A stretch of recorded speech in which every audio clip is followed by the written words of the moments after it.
Lucas Barfield. And I'm Uncle Dig. Welcome to the Cannabis Corner.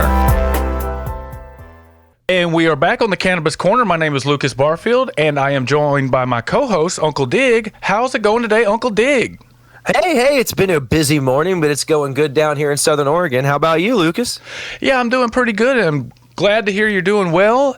And I just wanted to take a minute this show to introduce ourselves again, because I know we have some new listeners on our blog, and we're also getting some new people listening to 101.9 LPFM in Tacoma and 95.3 KTQA LPFM here in Tacoma. And also we're in the Tacoma Public Library, so I know there's some people listening there as well.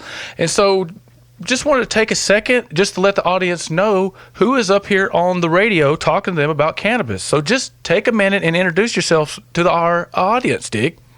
Yeah, Lucas. So I'm currently a medical cannabis activist. I'm currently a medical cannabis patient. But as a younger man, I wasn't really involved in cannabis to any great degree. I was actually in the Army. I was in the Army for just shy of 8 years.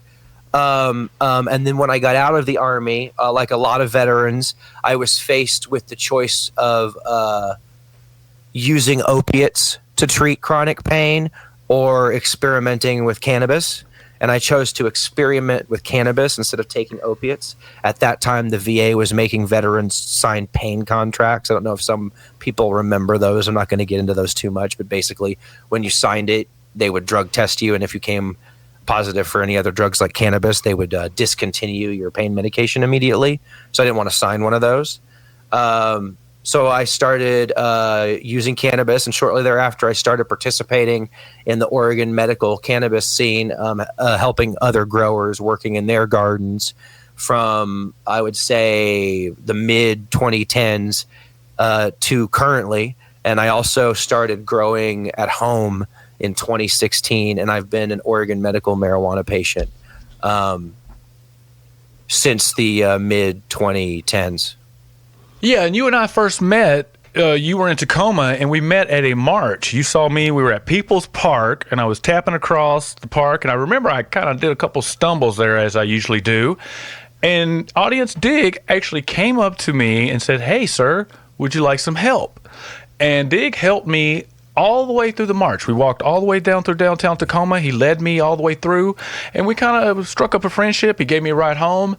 And then it was a couple years later, we sort of started talking again on Facebook. And by that time, you had started growing cannabis.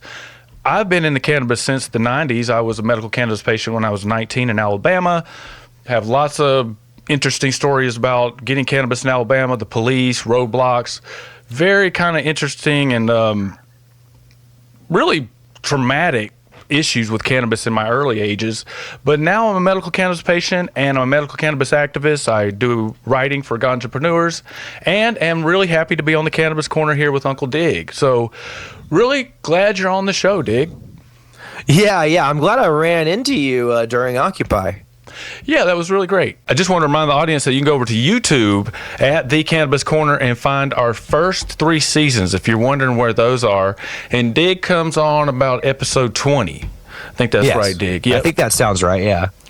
Yeah, but we've been doing this together since right about the time the pandemic started is when we started co-hosting together. Yeah, that sounds right. We've been doing it for quite a while. Yeah, and I just wanted to let the audience know that coming up later for our guests, we have Chuck Olivier. And Chuck is the owner-operator of Digital Balance Services, and he works with weights and measures in the cannabis industry and has some really interesting insights on what's coming down on the federal level when it comes to weights and measurements in the cannabis industry. So stay tuned. And now, let's check the news. This is a Cannabis Sativa special report.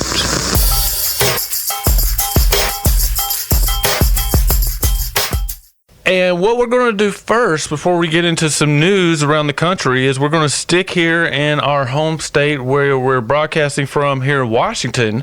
And we are going to do a legislative update with a couple bills that we feel like folks should keep an eye on. And I feel most of them, except for the last one we're going to talk about, we really hope that they pass and might need a little fixing to work on them. But in the concept of these bills, we really hope these are going to move forward. And the first one is the one that we're always pushing here on the Cannabis Corner and other places, is our home grow bill. That's HB 1614. And this bill allows people to grow 6 plants at home, but I know they've been doing a little work on it, so it's kind of changed over the years, Dig. Yeah, I read some things and I went and I started reading the actual bills. Some of them are hard to find via Google. You've got to actually go on to Washington's website, as Lucas showed me. And so I've got the PDFs pulled up, and each one is pretty long. But I went through them and I kind of saw some things, as particularly in this home grow bill, that while aren't like super concerning, do provide some pause. The first thing that I see out of the gate in the home grow bill that's going to become a problem is the limit. The limit of possession seems to be 1 pound, but you can have up to 6 plants. If you're growing 6 plants outdoors, 1 pound is too low of a limit. Yeah. Yeah, that could add to some problems if somebody shows up and is like, how much cannabis do you have? Right. And this also causes a problem for Washington, right? If you want to prevent diversion, and it does seem like this makes it legal to give people weed, but that's a whole nother part of the law that we don't need to talk about. But the law states that you can have the product of 6 cannabis plants, but then only up to 1 pound. So what this tells me is that the state expects you to give away all your cannabis besides the last 1 pound. And I don't see how the state thinks this is going to prevent diversion. Because remember, Washington is always giving lip service to trying to prevent diversion. But this 1 pound limit makes it to where diversion is they're making it almost have to happen because of this absurdly low limit. Does that make sense? Yeah. Yeah, and there was something else I saw that you can't have your cannabis plant grown in public, and they were going to have some kind of penalty if you were caught with your cannabis plant being seen outdoors growing. Yeah. And so I didn't really think that was a great idea. But the problem is the prevention community's been really active in Washington and across the country. And so some of this in the home grow bill is trying to placate some of the concerns around kids' access to cannabis and kids around cannabis and things like that. So we'll see if the home grow bill passes. It's been getting really close. And the next thing we want to talk about is a bill that just started popping up last year, kind of inspired by the things that are going on in Oregon and Colorado, and that is a psilocybin bill. But like Oregon and unlike Colorado, it just sets up a thing where it's like a system with the psilocybin service center. So if you have a traumatic event, you can go in, similar to like a ketamine clinic. And what did you take out of looking at that bill, Dig? And then I'll share a couple things I came away with while watching the hearing. Sure. So one of the first things I want to point out about this law is that it says nothing about children. It actively prevents children from accessing this service. So any concerns about anyone over 21 having access to psilocybin, or you want that to happen, that medical care will not be provided to children, so it's a non-issue. Something else that I saw that irked me a bit is that they made sure to carve out to where they wouldn't require insurance companies to pay for it. It looks like any recipient of a federal grant, et cetera, is allowed to disallow this for their people. So no colleges, no state-funded hospitals. I'm sure this has implications for nonprofits. And also there's another stipulation in here about federal contracts that basically makes it impossible for anyone living in public housing probably to access this. And there's some question about HUD vouchers as well. So they're basically making this harder to access for poor people. They're also making sure in this law that compliance with federal law enforcement is going to be mandatory. So there's always the possibility that the state will set this up and then rat everybody out because they're not protecting anyone. Yeah, so the number on the bill is SB 5263 if people want to take a look at that. And I have concerns too where they're really trying to lock it down, it seemed to me, in the hearing. But the good news is that a lot of the legislators were open to listening, and they had some questions. And the hearing went on for like 45 minutes. They had a lot of doctors coming in. There was a doctor that said that they were doing a study with frontline nurses and healthcare workers with psilocybin and things like that. So there's a lot going on out there that we don't really know about with this. But they also want to have like mushroom traceability, which I think is kind of those two words. Why would we waste money trying to trace mushrooms when we can't even trace the cannabis moving around in the state? Yeah, they brought up the cannabis traceability system, one of the people on the committee, and I was just thinking in my head, like, that doesn't even work. Jim McCrae has come on this show, a very talented statistician, and explained to us in great detail, irrevocably, that the state is doing a bad job or no job at tracking its cannabis. So any traceability that the state says they're going to do is a red herring because they're not going to be able to do any of it because they're incapable of setting up a system that actually works. And there's a lot of licensing issues where they're going to make all these licenses, but they're going to probably limit the number. They're going to be costly. They were paying a lot of lip service to social equity and things like that. There was mention of like a micro type business, but they They put a lot of work in this bill to make it restrictive, I thought. It was like, yes, they did. There was like, the place has to have a border and a set place and all these different things to really make it like, well, you can't take it to somebody's house and give it to them and things like that. So There's not one sure more how this thing is I gonna wanted work. to point out here in this bill, because I read a lot of it and I went down to section 59. And this is probably the thing that made me the most mad. Because remember, this is 21 and over. Section 59 states, a person may not make, let's skip that. A licensee may not maintain a noisy, lewd, disorderly, or insanitary establishment, okay? Now, noisy, lewd, disorderly are all subjective.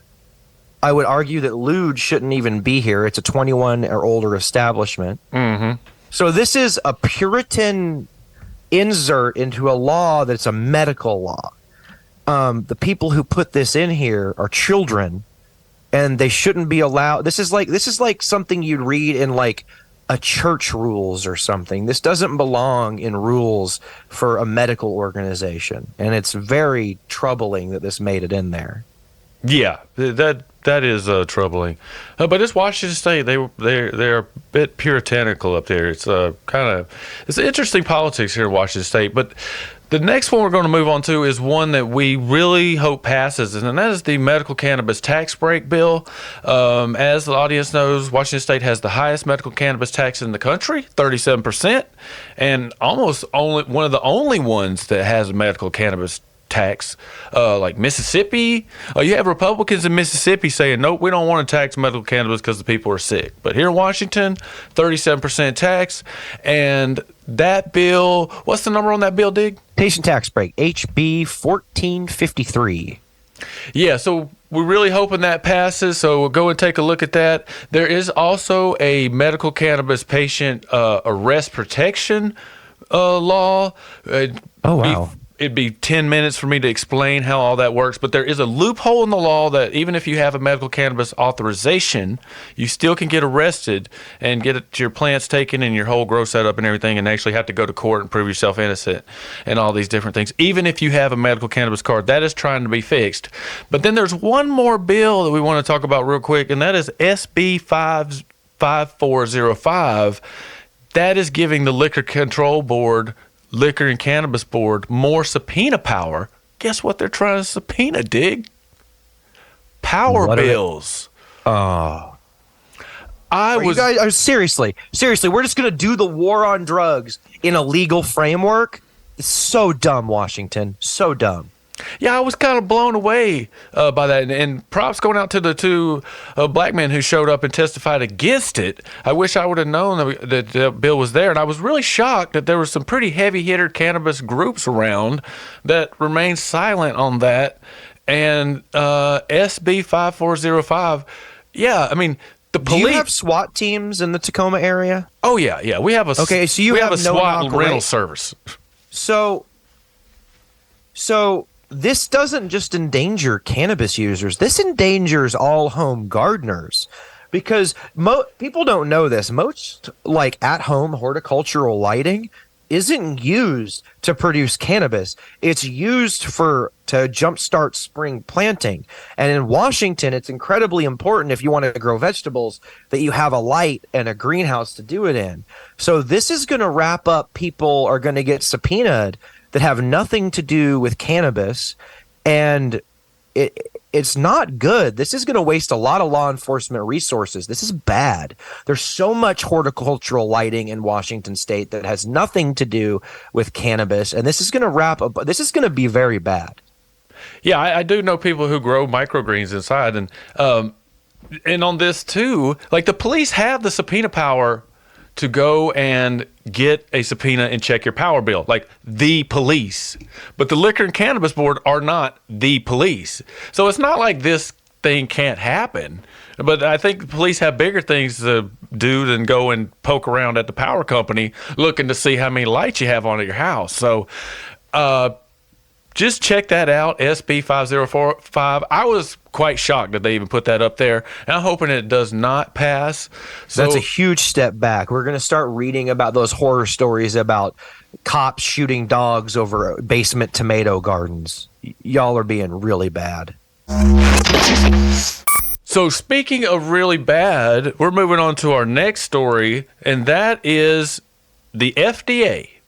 After all the hype, all the waiting, I was just on the Hemp and Food Task Force. There was a lot of talk about what the FDA was going to do. We have the Epidiolex thing where the FDA has already regulated that.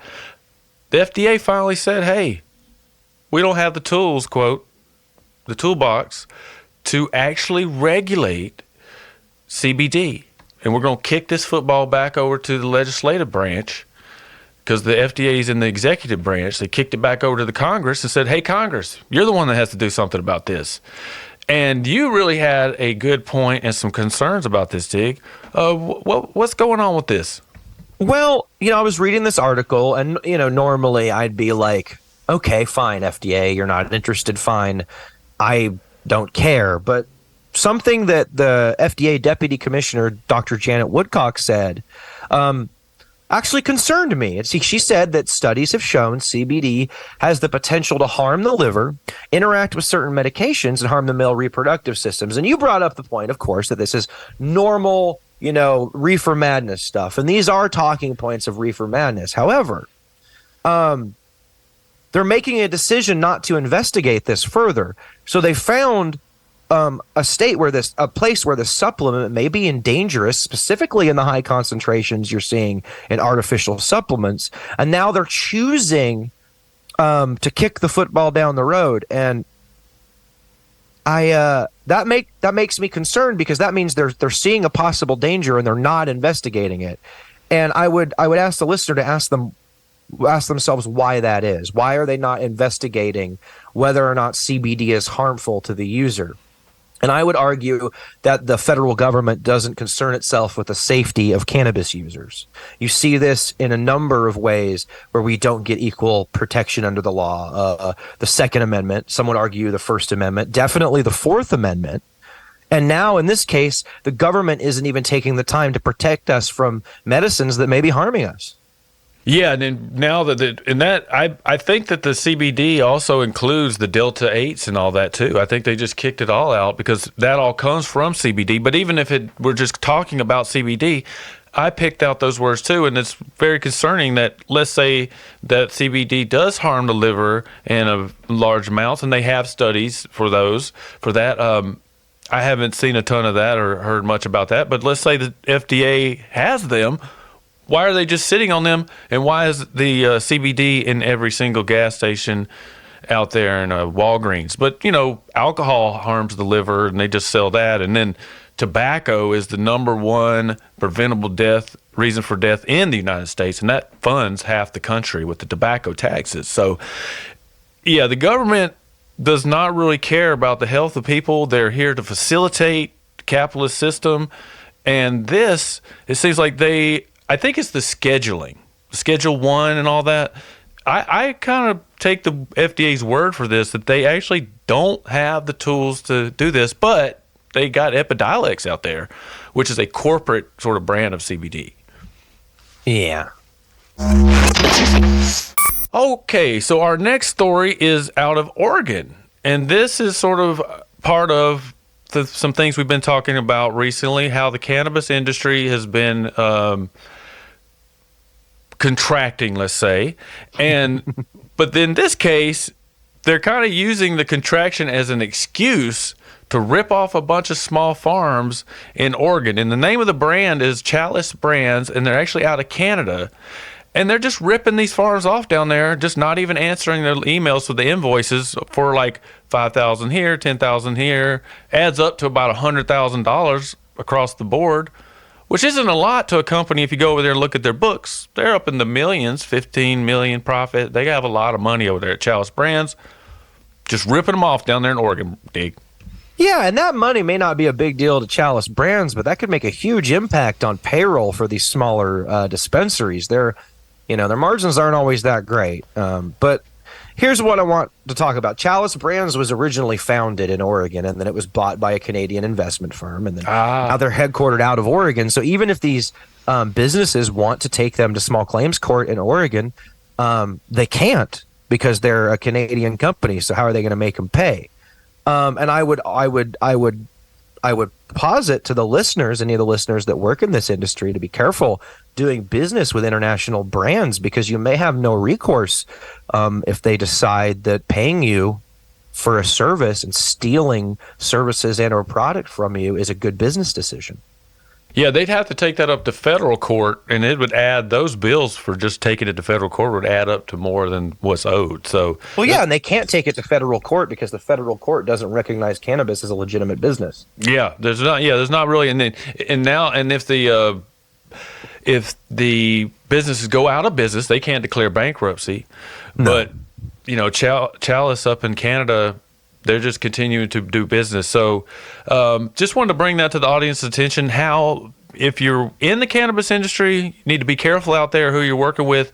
And if you're a consumer, as we talk about plenty of times on the Cannabis Corner, make sure you're researching the brands that you are actually out there supporting. Right. Okay, so our last story, and this is an update and kind of a theme that we've talked about before, and this is an interesting story out of Missouri, because Missouri just passed legal cannabis, and this is something that always keeps getting recycled. Every time a new state gets a legal recreational cannabis or adult use cannabis, a newspaper or somebody runs stories like how to consume cannabis, what do you need to do to consume cannabis. And this one's all about first-time cannabis consumers. And we kind of wanted to go over some tips that they had in the article, some good, some bad. And what was that first tip that they gave there, Dig? The first one is they kind of go into assess your goals and why you're doing it and stuff. And they go and they say there are more than 700 strains. They call them strains. We like cultivar here, but that's fine.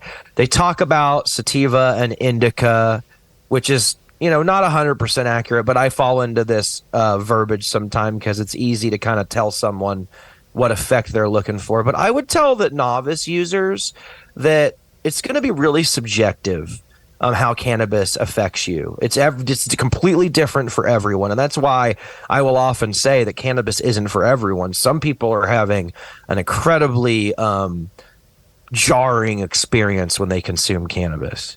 But another thing they say in this article, which is always accurate, is start low and go slow. I like to say colloquially, you can always smoke more, but you can never smoke less. Yep. You can always eat more, but you can never eat less. Yeah. So, yeah, that was the best advice in the article. And one of the things I noticed in there was they were talking about how the first time you consume cannabis, plan for it. And they said plan your entire day around it, which that's a lot. That's really difficult for a lot of people. But, I would plan for it a little bit if it's going to be your first time consuming, especially if you have kids and things that you have to go do. Because you don't want to consume your first joint at noon and then have to go pick your kids up at school.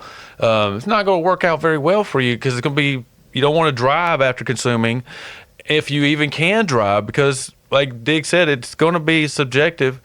And just take it easy. You don't want to necessarily, if your friend is a big smoker there, and they're like taking 2 or 3 bong rips, you don't need to try to keep up with that because it's going to be difficult to handle the THC high, and especially if you're doing edibles. I would say. Oh yeah, yeah. I would strongly okay, so I know that smoking can be foul to some people. I know that it can have bad health consequences, but if you're only going to do it once and you're just trying it and getting a feel for cannabis, the health effects for inhaling a small amount of cannabis smoke one time are transitory. They're not really that bad. And I would suggest that the effect of smoked cannabis is so much more accessible and gentler high smokes. When you eat cannabis, it's processed through your liver, becomes a different chemical slightly, and it has a way more intense and unnerving effect on your brain, especially of new users. You can get used to it, but for a first-time user, I definitely suggest smoking or vaporization. Yeah, so if you are a first-time cannabis user, it is something you want to put a little thought into, because I don't know how many people, I've talked to so many people, Dig, are like, I hate cannabis. I'm allergic to it. I don't like it because it was a little stronger than they might have thought, and they had a very negative experience. And I understand and really hope that doesn't happen to people. So try to make sure to take it easy. And speaking of edibles, I just want to add more to this article. You can go read it. You can find the link at our blog, The Cannabis Corner 840.blogspot.com. I just wanted to add one more thing for first-time cannabis consumers. Make sure if you have kids that you have a plan to keep your cannabis out of the hands of your kids, because there's a big problem going on right now with kids consuming cannabis, and it's being used against the cannabis movement right now. They're bringing it up in that legislative hearing that I was just talking about with those other bills. There was the Hemp and Food Task Force bill, and they were saying, bringing up these articles about kids consuming cannabis. So make sure if you're a first-time cannabis consumer that you have a plan to keep it out of the hands of your kids. Yeah, you should do that. This episode of the Cannabis Corner is brought to you by Advocates for Medical Cannabis. Learn more about this organization at thecannabiscorner840.blogspot.com. And we are back on the Cannabis Corner for this week's guest. And this week we are joined by Chuck Olivier. And Chuck is the owner-operator of Digital Balance Services here in Washington State. And he is here to talk to us about some things going on with weights and measurements out there in the cannabis industry. How's it going today, Chuck? I'm doing great, and I'm very happy to be here. Very good to be here. Yeah, great to have you on the show. And we have met and been working together in the Cannabis Alliance for a while. I wanted to have you on because I've heard a lot about the things you're talking about that are going on out here in this field. But before we get to that, tell us a little bit about yourself and how did you get into cannabis weights and measures? Oh, absolutely. So I've been a cannabis law reform activist my whole adult life. I'm a proud 25-year HempFest core staff member. And back in 2012, when we passed I-502, I was reading the law, and I noticed that it mentioned scales. Well, back in my 20s, I worked as a scale technician for a mainstream scale company, did a lot of grocery store work and warehouse work and some food processing work. So, and I enjoyed that job immensely. It just didn't pay enough. And so in 2012, when I realized that the newly created commercial cannabis industry was going to need a scale company, I decided to jump in, and it was 10 years ago. Yeah, and back in the day, we used to, when I would get cannabis, we used to weigh our cannabis with those old carburetor floats. I don't know about everybody else. Carburetor floats, that old postal scale. Yeah, I mentioned that to people, and they're like, what, carburetor floats? I'm like, yeah, that's how we used to weigh our cannabis. But I'm guessing cannabis weighing in the 502 in the legal industry has come a long way from some of that stuff. So just real quick, describe to us some of the things that you do out there in your daily job with weights and measurements in the cannabis industry. Well, when I first walk into a cannabis cultivator or a packager, I inspect their whole weighing process. I look at how they use the scale, what kind of table is the scale sitting on, is there wind or drafts, and I check the power to make sure that the voltage coming in is not a problem. After I inspect the whole process, I'll test the scale itself with traceable test weights, see if it's within tolerances. If it's not, I'll calibrate the scale, and then it will be within tolerance. But a big part of what I do is educate the end users, the trimmers and the packagers, on how to properly use these really highly sensitive jewelry balances. Interesting. So I know a lot has changed out there in the cannabis industry since 2012, and even when medical came on, these things have been changing. So what are some things that you have seen change since you began working in the weights and measures in the cannabis industry in 2012? Oh, man, so much. I think the big thing would be mainstreaming. Back in 2012, when we started, when we really hit the road in 2013, 14, and 15, cannabis was brand new and very controversial and edgy, and most mainstream businesses wanted nothing to do with it. 10 years later, cannabis is mainstream. Everyone can talk about it. And now all kinds of professionals and businesses and consultants want to come into the cannabis space and try and do their profession and have a business. One thing that I've particularly noticed is that the regulators are now paying attention. Back when we started this ride in 2012, at least certainly here in Washington, Weights and Measures is run by the Department of Agriculture in the state of Washington. They were 100% hands off of cannabis when we passed I-502. They admit to this because they were afraid of losing their federal funding. Most state departments of agriculture who manage the weights and measures programs in most states are heavily reliant on federal funding, and they were super nervous that they were going to lose that if they participated in cannabis at all. 10 years later, federal weights and measures regulators are paying attention to our industry. We're in the billions now, right? Mm-hmm. Yeah, and we will get into the federal regulation here in 1 minute, but I wanted to ask you a question about the traceability.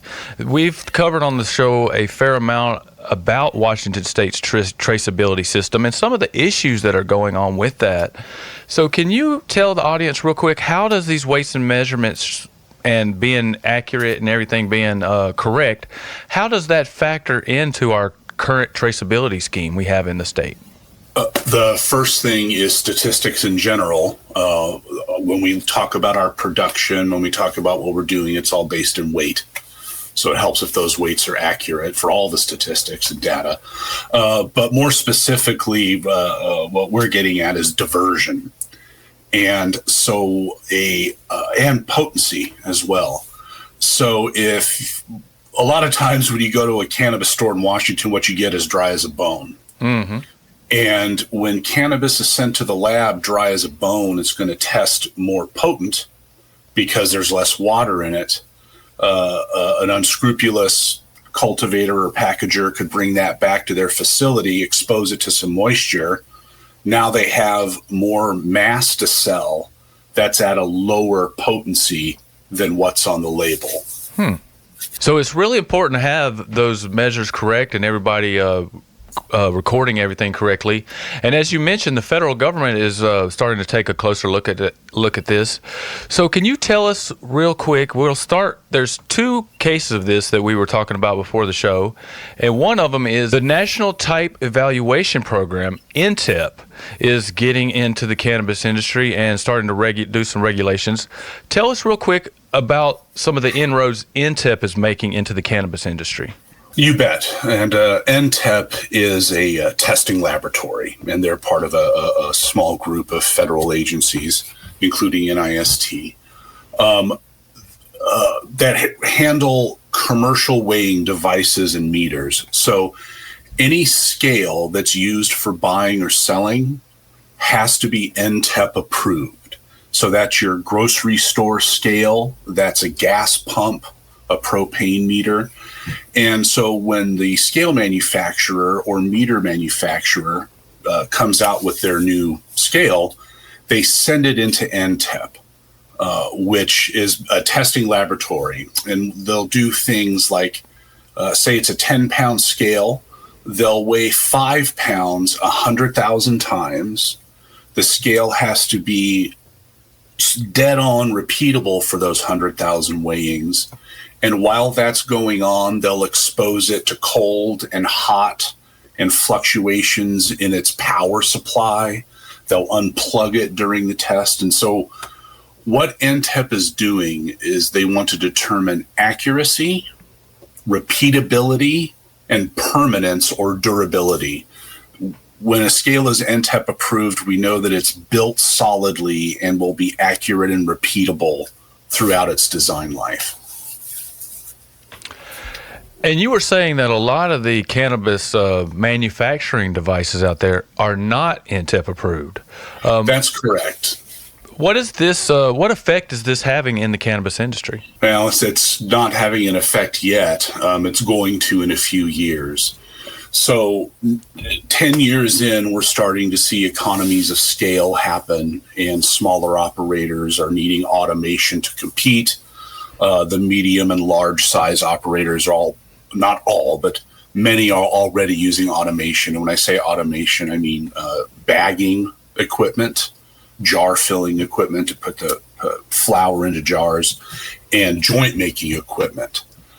And some of these machines use a weighing module in that process, and none of those weighing modules are NTEP approved. So what that means is that the machine that's being used to package the retail packages that we buy has probably not been thoroughly tested past the manufacturer. NTEP is a big audit of your whole manufacturing process, and NTEP's process goes deeper than just the scale itself. I should mention that when you submit your scale to NTEP for approval, they're going to audit your whole manufacturing process documentation program. The manufacturers have to pull a certain amount of units out of the line every year and test those in their own internal labs. We really want all commercial waste to be done on NTEP scales, and right now our industry doesn't have an NTEP approved piece of automation equipment. Yeah, it sounds like the costs can run up pretty quickly. And right now, a lot of those jobs, as far as weighing the joints and filling the jars, they're all done by people or trimmers, right? Well, they're supposed to. So every joint is supposed to be weighed on that jewelry balance. Yeah. Every bag and jar of flour and vape cart and puck of dabs is supposed to be weighed on a jewelry balance. Most aren't. So you mentioned the NIST, the National Institute of Science and Technology, and they are also starting to make some inroads into the cannabis industry and starting to pay attention a little bit more. So tell us about some of the happenings going on with this federal agency. Sure. So NIST is America's measurement laboratory, and they maintain the federal weights and measures standards, and they publish the Uniform Weights and Measures Law that most states, including Washington, just promulgate into their own regulations, making the NIST handbooks the law in that state. So the NTEP portion of the weights and measures equation is handled in NIST Handbook 44, which is all about scales and how they're designed. Another handbook published by NIST is Handbook 130. And most anybody who packages anything is very familiar with Handbook 130 because that's what lays out the uniform packaging regulation. This is why when you go into a grocery store, the weight statement is always on the bottom of the package, or in some other places due to that part. I'm not going to get into that. That's complicated, the packaging labeling law. You can get variances. But the reason consumer packages all look pretty much the same as far as consumer information goes is Handbook 130. The other thing that Handbook 130 lays out is the uniform law, right? And effective this year, 2023, Handbook 1, the word cannabis arrives. And now state weights and measures officials in states with regulated programs have authority over potency, moisture content, water activity, and packaging and labeling. And where this kind of makes sense is in most states, it's your weights and measures department that checks gasoline for octane and motor oil for viscosity. And now they have the authority to check cannabis for weight, moisture content, and potency. Yeah, and you were just talking about how those three things can have a big effect on what kind of product you buy. What effect do you think this will have for consumers, good and bad? On the good side, all of the entire supply chain is going to have to tighten up, get better scales, and packaging is something that's going to come into play. So here in Washington, when you walk into the pot shop, it usually smells like raw cannabis. It's really not supposed to, right? Right. If you could smell those terps, they're coming out of those packages along with moisture and everything else. So we will probably need to tighten up our packaging materials. We will, so for the good of the consumer, better packaging, better maintenance of the product, better scales being used for the process. What could be bad for the consumer is an increase in price as those cultivators and packagers passed on the increased cost of better scales calibrated in place and serviced yearly, as well as whatever we need to do with our packaging to comply with a newly expanded set of regulatory eyes looking at the packaging, as well as preventing moisture loss and maintaining water activity. Yeah, that is something I've always remarked on when I'm going into the cannabis store, is how you can smell the cannabis. And I do remember back when they made the laws governing our 502 and our medical cannabis laws, the 5052, that was a big deal that they did not want people to smell the cannabis. That was huge. And now, I was just in Vancouver, Washington a couple of weeks ago, and we got out of our hotel, and I'm like, wow, the whole place smells like skunk, which doesn't bother me. But I've always found it fascinating how you can't smell your cannabis in the store before you buy it, but the store smells like cannabis, and in some parts of the state, the whole area smells like cannabis. So it's a fascinating thing we have going on here with this packaging issue. Yep. And now state weights and measures regulators, in addition to the cannabis regulatory agencies, now have something to say about that packaging. We'll see if they do. Vary state by state, of course. But what all this means for operators, licensees, is it's time to start stepping up and get ahead of this. Before you got a couple of years, but it's time to pay attention. So what are some things that are on the horizon coming up with weights and measures? I know you mentioned a couple, but do you have any other things that you think that are exciting or might be affecting consumers coming up in this on this topic? Consumers, as far as we're concerned, the things that weights and measures is paying attention to is the moisture content, and they're talking about allowing a 3% variance in weight based on moisture loss. They're talking about storage of cannabis all throughout the supply chain, having that stored at 0.55 to 0.65 water activity all through the supply chain from grower to seller. And that comes to about 10 or 12% moisture content, which is what we're used to. The other big thing that could happen is a change in labeling, where we, instead of seeing a THC percentage on the label, we see milligrams of THC in this bag to include flower. So dosage-based versus percentage-based labeling for potency. And, of course, the rise of automation equipment, particularly with joint making. That's a very labor-intensive process. And you got to turn out a lot of joints. Joints are climbing rapidly in volume of total sales. I think a lot related to the pandemic. So the half gram, the dog walkers are super popular right now, and you got to make them by the millions. So anybody who wants to compete is going to need to buy automation equipment, joint making machines and bagging machines. Yeah, I do hemp processing, and one of the things we do is a machine that rolls joints, and it is a very labor-intensive process and takes a long time. And to make money off of it, like you said, you're going to have to make a lot of them. And so it's really interesting to hear how this automation is coming on board. But they're going to have to all be NTEP approved, which, as you said, will start to raise the price on some of those. Right, and there's people working in the space right now to get that done. But again, the price of the machine will double after when an NTEP approved machine arrives on the market. You're compelled to use it. Yeah, right, because now you know this machine is NTEP approved and this machine is not. Right. Yeah. One more question, and I just wanted it for the audience and myself. Do you have any insight of why an ounce of cannabis is 28 grams? But an actual ounce out there in weights and measurements is 32. Oh, and what does NTEP say about that? So choose one or the other, right? But yet all are acceptable. So this is a funny thing about cannabis. And so we go from pounds and ounces to grams and kilos in the same conversation back and forth. Yeah.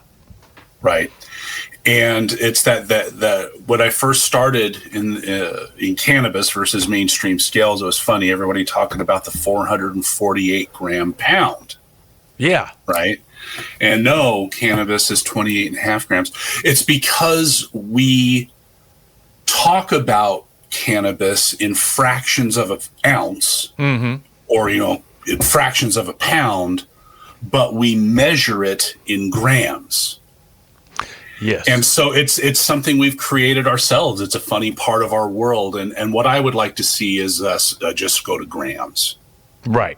And end the 28. Yeah. So you're calling it an ounce, but it's not really an ounce. Yeah. Because a quarter is a quarter of an ounce, which is a 16th of a pound, which is 7 grams. None of those match up. No, and we did it to ourselves, and it's kind of funny. And one thing that it makes me smile when I'm out in the field is hearing people at the cultivators talking about pricing and such, going back and forth from pounds to grams in the same conversation. I'm the scale man, and I'm not that sharp. I use a unit converter whenever I have these conversations. Yeah.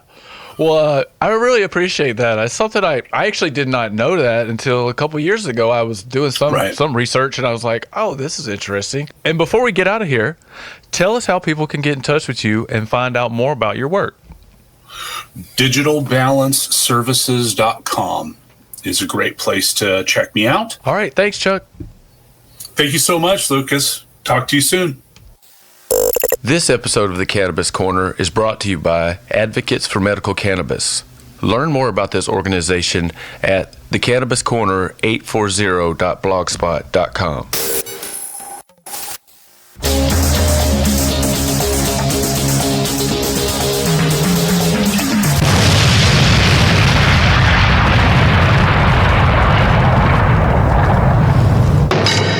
And now on to the final segment of the show, and that is our It's a Bust segment. And this is a point where we talk about the drug war and what's still going on out there with people getting arrested for cannabis. And this one comes out of Oklahoma, where we have heard for years that the cannabis market is booming, and it still is booming, and they got a recreational. They have an adult use initiative coming up at some point. And this poor guy got pulled over at a traffic stop, and he was caught with, 160 pounds of cannabis? Yeah, it was a lot of cannabis. And he had a little bit of cannabis up front that he'd spilled on the front of his car. And they searched it, and they found that whole stash. And I would tell people, like, we don't know the whole story here, but this is really unfortunate for that guy because he didn't have the proper licensing to transport that cannabis. So he could be looking at a lot of time, and that's really unfortunate. Yeah, because they're really trying to crack down on the underground market there in Oklahoma. And, somebody could have even given it to him and said, here, take this over here. Can you do me a favor? I mean, who knows? But it's just, we're still going on with this pulling people over and people getting arrested. And that's how it happens. Like, oh, well, you took a left turn when you should have put your blinker on going right or whatever it is. I don't drive, so I don't know all the laws, but they try to get in to check you out. Oh, what's that spilled there on your console? Oh, some weed. So then they search you, and then there you go, 160 pounds. So 167 pounds, which in Oklahoma, I mean, to just us cannabis consumers, that seems like a lot.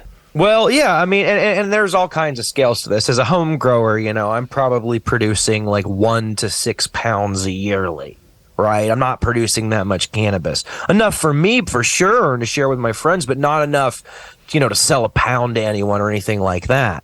So to me, that's a lot of cannabis. But if you're moving that across the state, he could have been part of the legal market, but just not had his paperwork with him. That's another thing you got to consider. Like, if you don't have your paperwork with you, you're not legal. So yeah, we hope this works out down there in Oklahoma. And I want to thank the guests for coming on today, and thank everybody out there listening here in Tacoma and online. And I want to thank you, Dig, for being on the show. I hope you have a great week. Hey, you too. See you next week. If you have questions or would like to comment on the show, you can reach us at thecannabiscorner840@gmail.com. To listen to back episodes or to subscribe to the show, find us all across the internet by searching The Cannabis Corner. How can folks get in touch with you, Dig? Yeah, you can find me on Instagram at Uncle Dig, and you can listen to my podcast, The Bagseed Chronicles, wherever you get podcasts. Thank you to Radio Tacoma and KTQA for their continued support. I'd also like to thank Aaron Foles for his production assistance. And finally, thank you for joining us on The Cannabis Corner.